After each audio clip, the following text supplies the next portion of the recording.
Hello, everybody, and welcome to the Business Spotlight podcast, where we shine a light on the incredible entrepreneurs and business owners in our community. I'm your host, Craig Wipperman with Music City Action Coach. Today, we're excited to introduce you someone who is blazing a trail in the world of digital marketing right here in Nashville. Our guest today is Jeremy Lamb, co-founder of the Backlight Group. We'll dive into Jeremy's background, explore the challenges he's faced, and the successes he's celebrated. Whether you're a fellow entrepreneur, an aspiring business owner, or simply someone who loves to support local businesses, this conversation is sure to inspire and inform. So without further ado, let's welcome Jeremy to the podcast. Jeremy, how you doing today? Doing great. Happy to be here. Yeah, man, good to see you. So we were just chatting briefly before we hit record that it's been a few months since we've seen each other, and things are taken off from the last time we spoke, which wasn't really that long ago. Yeah, it's about 5 months ago, I think we decided back in May at an entrepreneurship event. Yeah, yeah. And so I remember, we were talking about doing some things together, and the you shared with me an example of one of the businesses, Tiny Homes, I think was one of the businesses that you guys are helping out. And I think I'm just assuming that business has gone beyond what you were doing with Tiny Homes since then.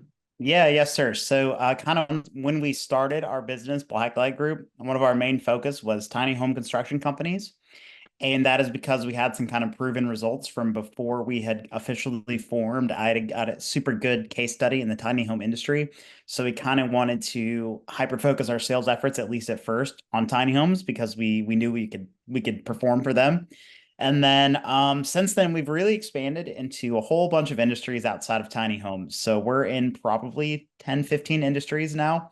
So we're kind of all over the place. Yeah, that's awesome.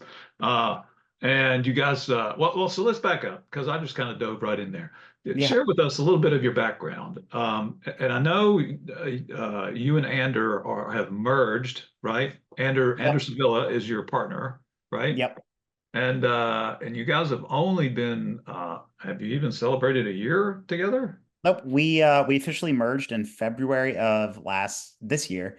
So a little bit about just kind of the background of me and my business and my experience. I worked in corporate advertising for about a year and a half, 2 years. I worked at a couple big digital marketing agencies, one locally and then one that was a national company.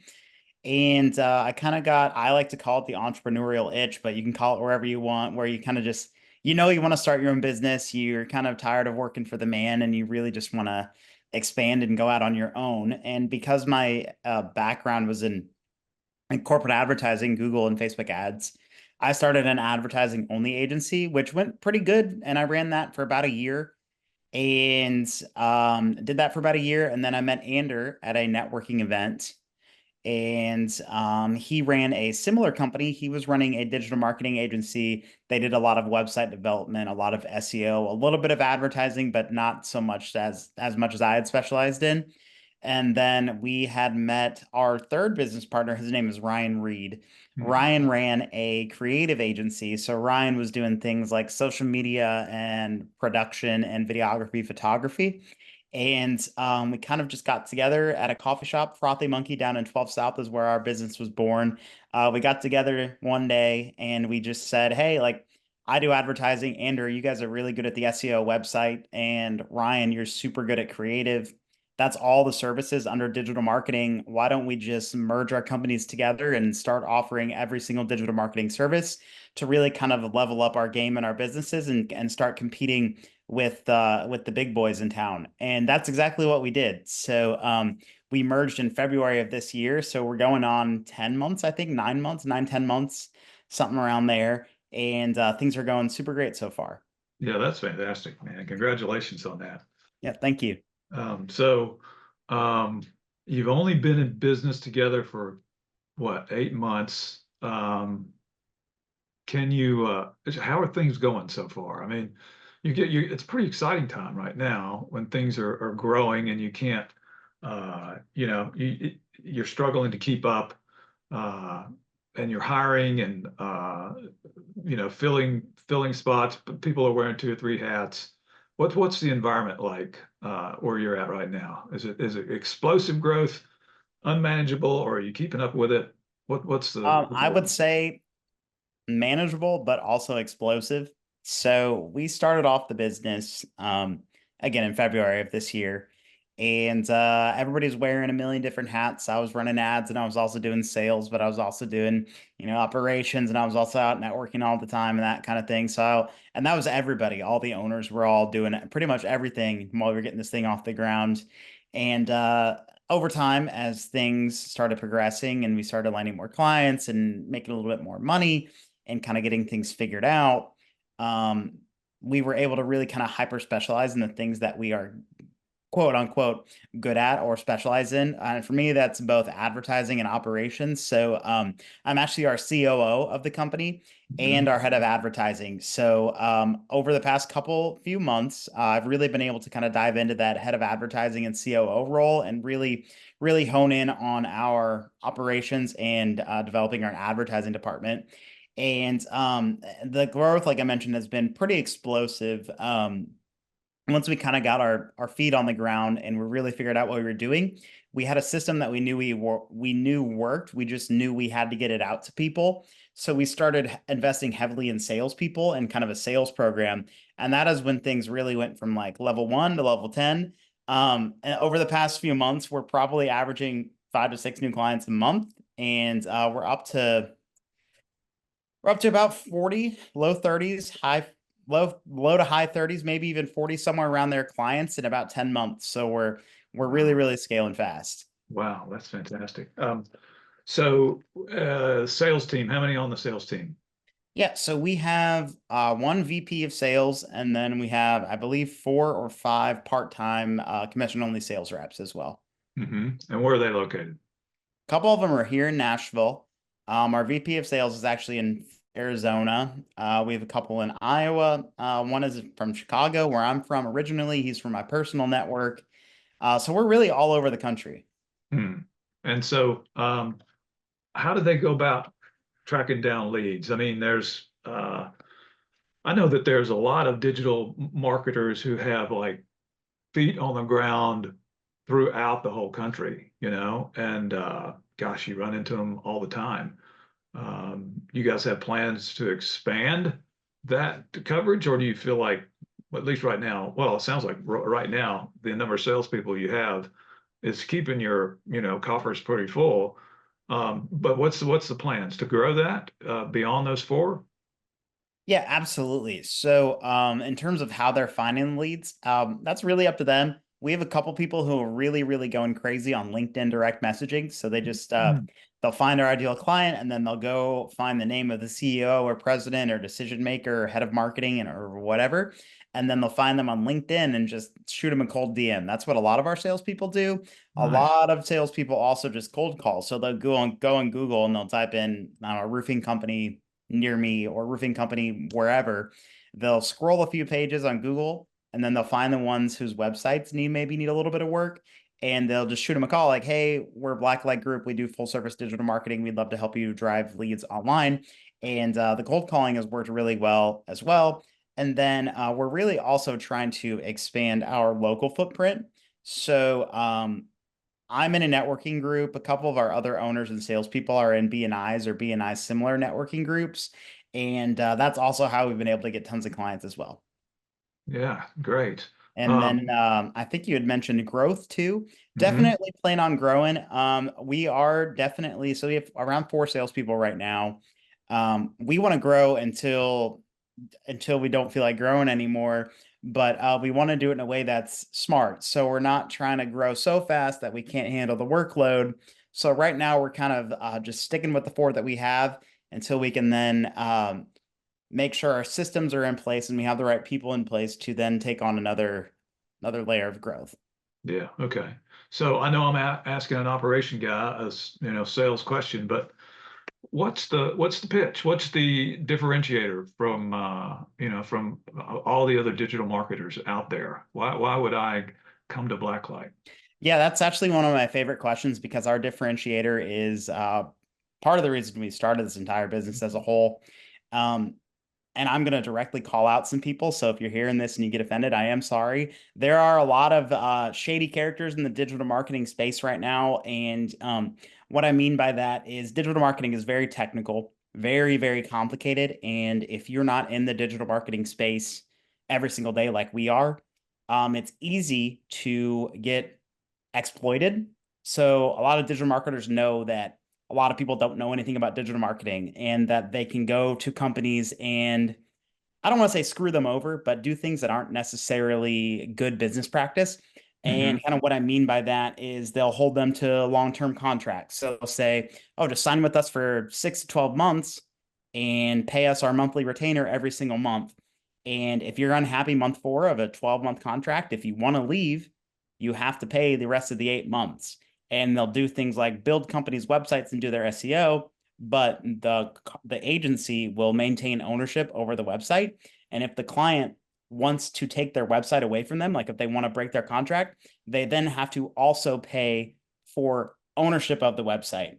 And they do a lot of things like we worked with one lady before she came to us. She was working with an agency and she had been working with them for 3 years and she had heard from them 3 times in 3 years, which is unacceptable. So kind of out of to break all that down in a very 30,000 foot overview is there are a lot of people in the digital marketing space who are doing things that I don't necessarily agree with and I don't like doing to people and are a little bit shady in terms of the way that they're doing their business. So that's our differentiator is we kind of come in and say, hey, we are going to essentially be good people. We are going to do month-to-month contracts. So if you're unhappy month 3, you can leave month 3. Like you're not held to a long-term contract.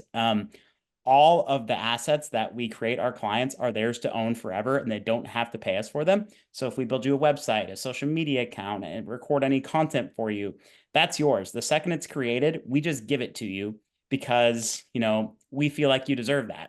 And then we also do things like regular reporting and strategy sessions with our clients.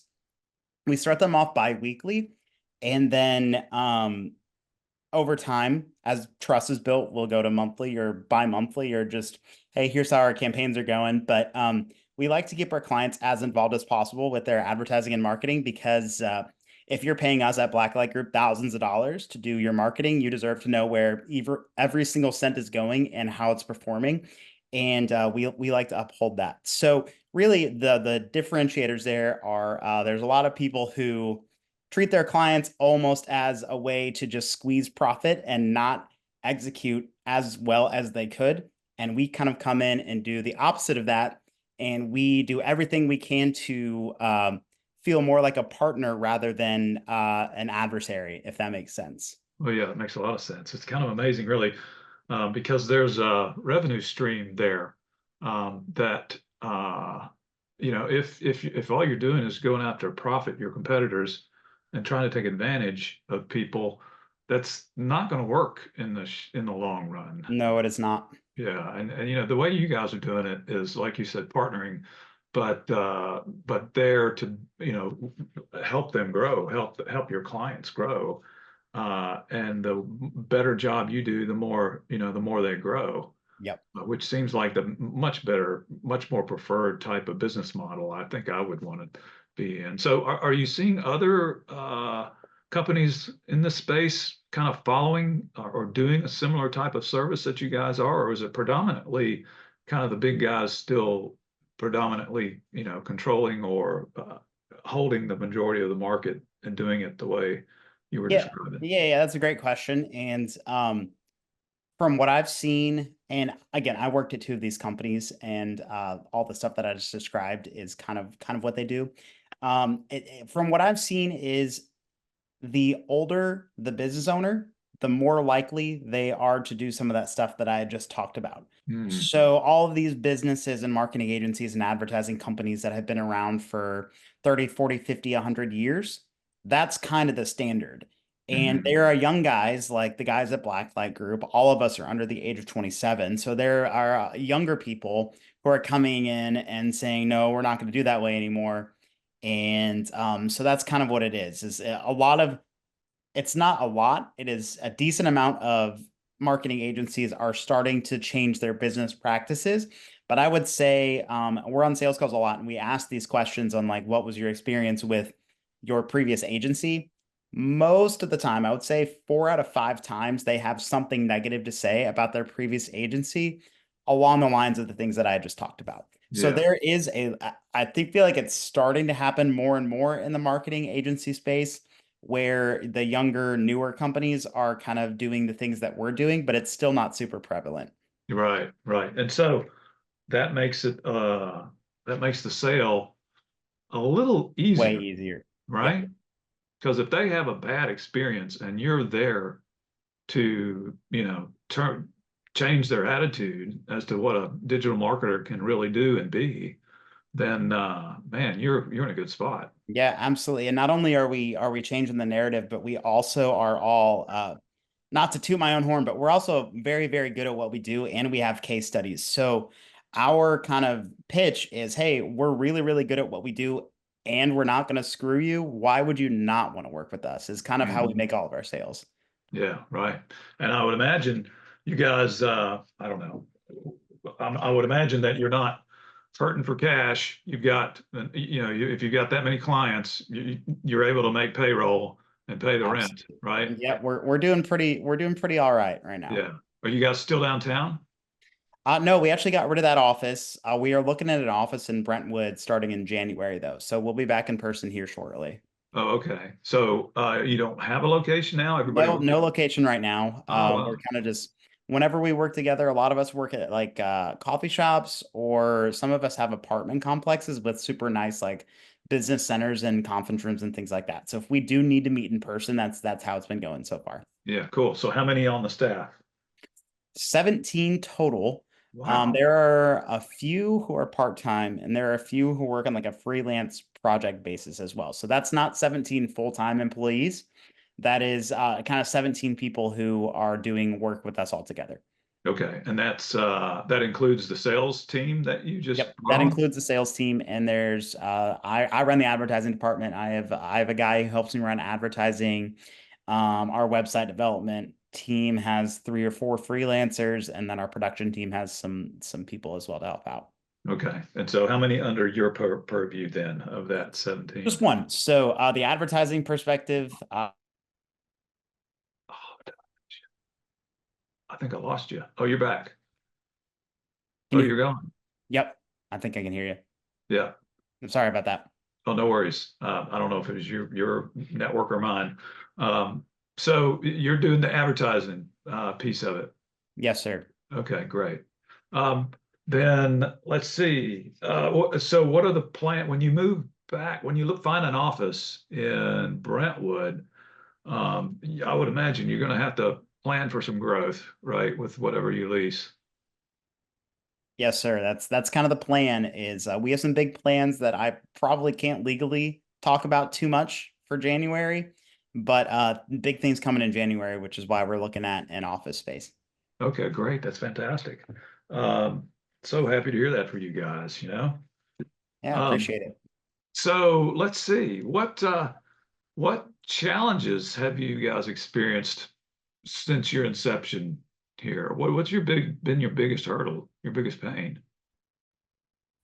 Yeah. So the biggest challenge is definitely as a young company, it's hard to convince people to work with you when you've been in business less than a year. That Hmm. is definitely the biggest challenge that we have learned is people just want to see results. They want to see past case studies. They want to see you've been in business 10 years, you've helped this many clients, you've done this before.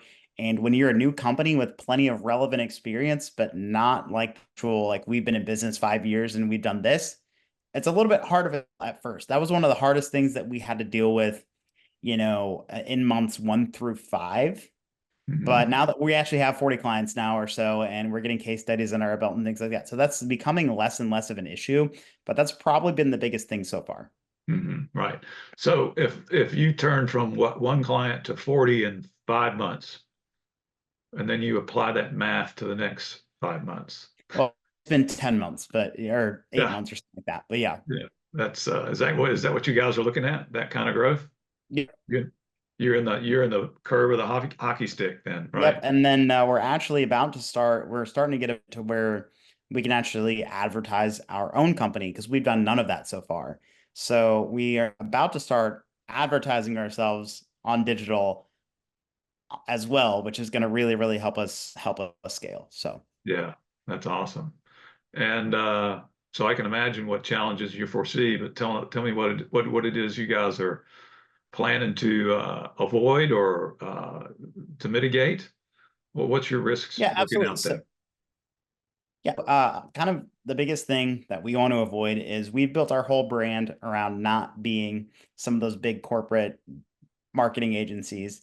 And as we scale, the reason that there are a lot of companies that do business that way is because it's the easy option. Mhm. And it's easy to lock people in and it's easy to hold them accountable because it squeezes profits. And kind of what we're trying to avoid and a big challenge that we are trying to figure out how to navigate is how can we scale in a way that holds us to our values, and we don't want to fall into the bad practices and bad habits as some of these companies do that we've said from the beginning that we're trying to kind of be the opposite of. So that's one of the big things that we are that a recent problem is, okay, as we scale, how do we do it in a way that holds us to our values? Yeah, that's awesome because that's very important. You know, when you get in companies that go through explosive growth, not only does that when you say that, you know, what comes to mind for me is like, okay, people you hire, people you bring in the door, you know, they're going to embody, they need to embody the culture and the values of the organization, uh, or they, you know, they shouldn't be let in the door. And that's the trick is to make sure that you can screen those out, those that don't fit. Um, so that's, I would agree that that's probably one of your biggest risks is making sure that that doesn't happen, you Yes, know. sir. Um, so so tell me what have you articulated those values? Do you have a culture statement or anything like that that kind of it serves as a foundation for who you are, what you mean, what your purpose is?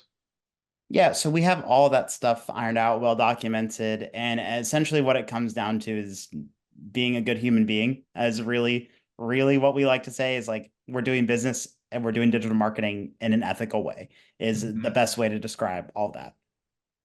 Yeah, yeah, okay. Just being ethical. Yeah, it's you know, it's so funny because I remember talking to someone else and one of their three core values was be a good dude, you know?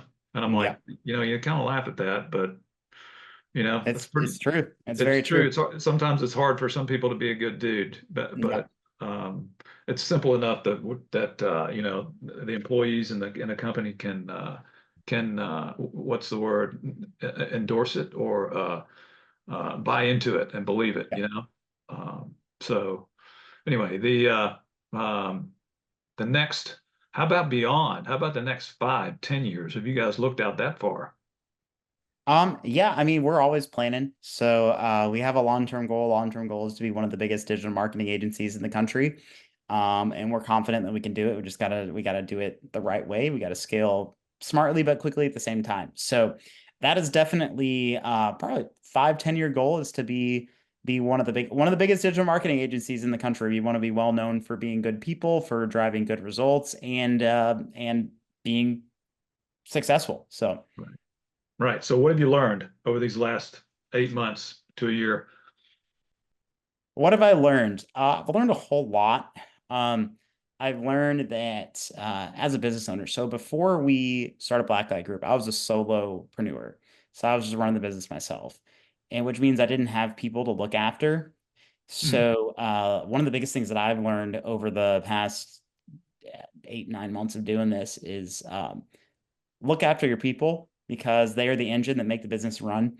And that's one of the biggest things that I've, as a leader and as somebody who owns a business, is like sometimes you got to eat last and you got to sacrifice so the people who are actually built helping you build a business and actually doing the things that you're selling are taken care of. And that's probably the biggest lesson that I've had to learn because, like I said, I before this I worked in corporate and then I was a solopreneur, so I didn't have to even think about that kind of stuff. So.